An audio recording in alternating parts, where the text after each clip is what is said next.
Simplify.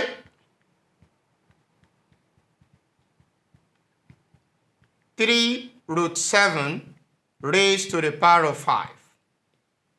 Solution.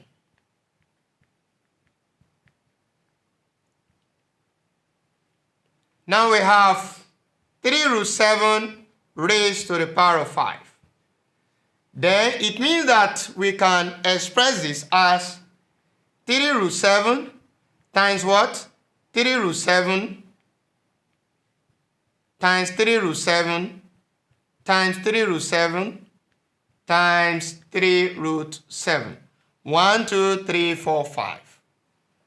So in this case, based on the principle of multiplication of basic sort form, the coefficients, the number in front of the square root number will multiply equivalent number. So it means that 3 times 3 will give us what? 9. 9 times 3 will give us what? That's 27. 27 times 3, 81, and 81 times 3 is 243. So in this case, we can express this as what? 3 times 3. The number in front of the square root times 3 times 3 times 3. Then, the one we have inside the square root, we can write this as root 7 times root 7 times root 7 times root 7. How many are we having? 1, 2, 3, 4, 5 times root 7. Now this will give us the product. This is like 3 raised to the power of 5. That's 243. Then, applying that law, the extension law of sort, that is, recall that root A times root A, what will it give us? A. Now, root 7 times root 7 will give us what?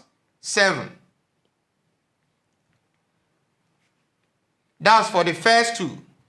And the next one, root 7 times root 7 for this also, will give us another 7. While we have one left.